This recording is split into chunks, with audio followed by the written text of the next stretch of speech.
the experts are saying within 18 months, we're really going to start feeling the pain. And the job loss is happening, the job freezing is happening, the proliferation of all this is happening. So people won't need you except for one reason. It's wonderful to be here. I had a very interesting night last night. So I barely slept. This rarely happens, but if you notice a little bit of little bags under my eyes, I was up for 5 or 6 hours straight, just praying and meditating. I'm like, whatever, God, thy will be done. Yeah, whatever, thy will be done. And it's just really, it's beautiful, even though, yeah, my body is a little bit like, I know so many of you, I've seen so many of your messages. I talked to many of you on the mastermind, which was just on fire last night. A lot is being brought up, which is on purpose, so that we could spring some leaks, so we could get you to your thresholds. That's on purpose, so you could see what is underneath.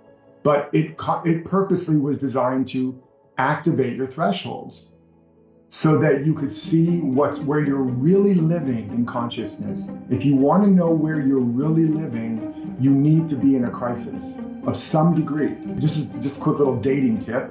Anybody, if you want to date somebody and you're not sure about them, orchestrate a crisis of some kind and see if the guy actually stands up, right? Or if he gets behind you and uses you as a human shield, pass, hard pass, right? Organize a crisis and you'll know what he's really made of. But basically only under some degree of pressure, like we talked about the engine pressure testing, do you discover what is the unconscious pattern and the limits of your map of reality and identity. And why is that so important? Because the ego is designed to keep a cohesive sense of your reality. Once you've established your map of reality and identity, the ego is distorting and deleting information that doesn't fit that. So there could be opportunity right in front of you, but if it doesn't fit your map of reality, your brain and your mind will delete it or distort it. For you to go for it would challenge the core system software. And it's like a virus to the software. And so it'll bring up anxiety, fear, it'll bring up the strategies of coping and survival. And it's all designed to get you to back away from the walls of the matrix, to back away from the edge of your territory. Because out beyond that territory is unmapped. And like in the old days when they didn't finish the mapping, it said, "There be dragons and cyclopses in a dark, dangerous forest, armed," and you didn't dare go out there because you would die. And so, and that's a metaphor for the way our mind is mapped. Just know in the general course of your life, of your day, you're not getting actually pushed to your thresholds, or if you are, you don't know that's what's happening. You think, I'm just too tired, or I can't afford it, or I don't need it, I'm fine, those grapes are probably sour anyways, or I'll do it tomorrow, or it's my mom or my dad's fault, or whatever. And then you pull back, and you slow down, and you distract, and you change courses, and then you circle around the runway again, you circle around the map again. But none of the goodies that you really want, none of the treasure that you need, the new wisdom, the power, the healings are inside your map of reality. You've already been living and circling and searching for long enough. Just like the chicken when it's in the egg, at a certain point, it runs out of food, it runs out of space, it's cramped, it smells, and it's hungry. But it has built into it a mechanism to search for every last bit of good, of food. And as a result, it starts pecking. And as a result of the pecking, it strengthens its lungs and its neck and its wing muscles, and it cracks open that cosmic egg, and it is born into a new environment. So we have to create the condition that forces us to crack open our egg, to crack open our map of realities. Again, to the ego, real change is dangerous or death. So for those of you that have felt the resonance that you want to go on this journey, you really want to live the vision that you say you want to live.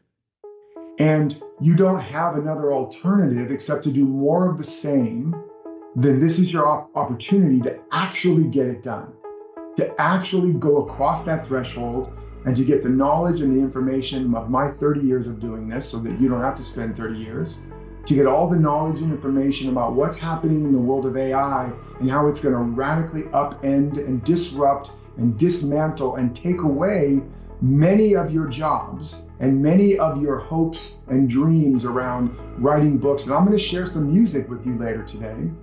It's all done through AI. I wrote the song and I produced it with AI, but you would never know. And this is just chapter 1. It's going to be completely undetectable.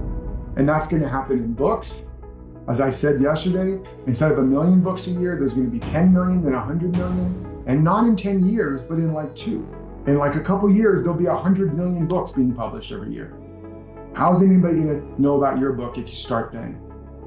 In the next 18 to 24 months, there's going to be probably 100 million podcasts in every language on the planet.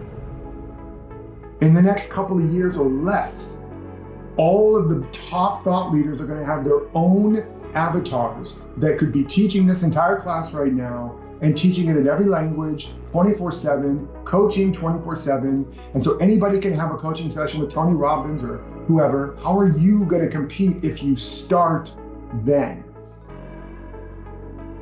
I really want you to understand this. This is not hyperbole or exaggeration. We really are in an Armageddon, not just an apocalypse. And an Armageddon is the destruction of the world constructs as we knew them. It's not literally the destruction of the physical world. It's the destruction of our concepts of the world. It's the destruction of the way of things. And it's going to be ultimately good because everything must die for the new to be born. The seed has to die. The acorn has to die. It can't just keep being a good nut. It has to die. And it has to be reborn as an oak tree. But what I'm going to do, if you are willing to let me, is prepare you so that you are preempting all of this, so that you know what you're made of and what you're made for. You're anchored in a deep understanding and inner standing so that you can have a powerful outer standing, so that you stand out and you become outstanding. If you don't want that, what do you want? I just want to be average. Status quo. I encourage you to engage your body. Keep coming into alignment with what you want. Show up. Let it be fully embodied. This is coming. We can't stop it. The last industrial revolution eradicated 99% of every individual's way of life. It took like 60 to 80 years, and this could take 6 to 8 years or less to completely remake the planet. And the experts are saying within 18 months, we're really going to start feeling the pain. And the job loss is happening, the job freezing is happening, the proliferation of all this is happening. They say now we'll be able to make our own movies with the touch of a button within the next, it's already in the pipeline. So people won't need you except for one reason. Because people will just make their own songs, make their own playlists, make their own books, make their own movies, make their own TV, create their own podcast. Hey, AI, give me a podcast by so-and-so and such about these topics and there you go. Can't tell the difference. So why are they going to want to listen to you? Why are they going to want to read your book or watch your show or look at your art or anything? Because the one thing AI can't do is your specific, lived, embodied wisdom. The number one resource on the planet is not going to be oil or information, but your unique wisdom. I know this might be a hard medicine to take. And so you need to know what it is that is unique about you, and that will make you irreplaceable, and that will make you necessary. You won't be able to be commoditized. You will be valuable. And then you need to know how to embed it and embody it in your platform and in your messaging. And ultimately, for many of you, you need to know how to create the offer, launch the offer, promote the offer. You need to know how to begin to master the technologies alongside. Because you won't be immediately replaced by a full robot. You'll be replaced by the person who knows how to work with the robots, the person who's made friends with the robots, the person who knows how to use AI to accelerate their growth, their learning, their awakening, their creating. That's the person that's going to replace everybody first. And I'm an expert in this domain now. As I said yesterday, I have a new book coming out in a year called A Whole New Human, the 10 evolutions we must make in order to survive and thrive in the AI age. And I'm going to teach you and embed and embody all of those 10 evolutions in this 6-month journey. So you're going to be prepared inside and out. You're going to be ahead of the game by at least a year. And I'm going to walk you step by step to doing whatever you need to do to get your work out there or to the next level, to create a presence, a beachhead, so that when the wave comes, and it's already cresting, folks, it's not going to drown you. When it comes, you're going to be able to surf it. But I want you to know, if you ever want to get your work in the world as a writer, creator, teacher, author, artist, healer, the time is now. You know, the old Chinese saying, the best time to plant a tree, 30 years ago. 3 years ago would have been better. But today is the next best time. And most people have no clue what's happening. And they're not prepared. They're all having a beautiful Sunday picnic on the beach right now, while the tsunami is cresting in front of them. They're distracted by all the weapons of mass distraction.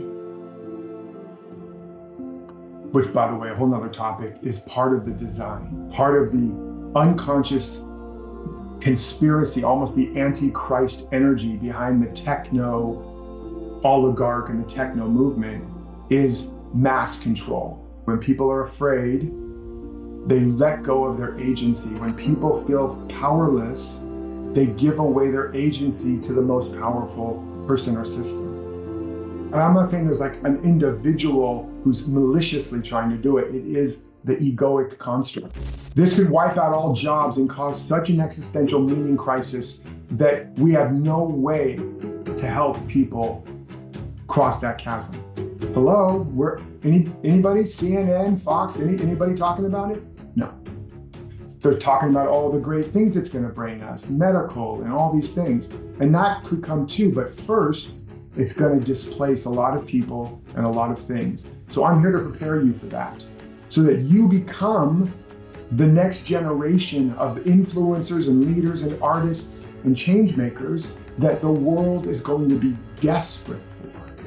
And at the very least, you have the agency to live a successful and thriving life of your own. Even if you don't want to build a business or a practice or whatever, you at least need to be prepared to know how to maintain your agency, maintain your own consciousness, your own abundance, your own purpose in this world that will be massively disrupted. Again, I'm not trying to sell you me, I'm trying to sell you you. I'm trying to get as many of you aboard the ark. And I want you, because you are here, you've raised your hand and said, I want to live my life's work. I want to be a change maker. I want to heal. I want to help. And so I need those individuals aboard the ark. And then it doesn't take a lot of people to hold the frequency of transformation and healing. Where 2 or more are gathered, there I am. 10 righteous men can save a city. Throughout all of history, it's been a small group. Jesus and his disciples was a small group. Buddha's initial disciples, small group. The initial people in the Renaissance, small group. It takes a small group to change the world. Remember, humans can survive anything except one thing: the loss of meaning and purpose. When we lose meaning, we die. If you don't live the life you're meant to, you lose meaning little by little. And when that door closes and you feel there is no way forward, that is the biggest existential crisis we're facing.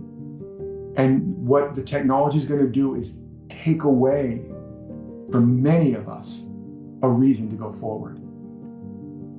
Even if we suddenly have all of our needs met, people that retire die quicker than others. When Rome had everything, it began to rot and decay and fall apart. It's not about having more stuff. It's about having more meaning. It's about having more purpose. It's about living a life and giving your gifts in a way that is fruitful, fulfilling, and is met by another. If that breaks down for you, life breaks down. And the mission that I'm living, I can't do it alone. I need you. I need you to be the new leaders. I need you to be helping me, because you're all teachers and many of you are masters. Even though you may have a lot of knowledge, wisdom, and mastery, if you haven't understood your life code and embodied it in your life's work, and you don't know how to get it to the world, nobody's ever going to know about your mastery. You need all those pieces. You need to design a life that supports that. You need to have the structures of support and accountability, or nobody's going to know your name. Maybe after you're dead, like Van Gogh. But I don't think that's a good strategy.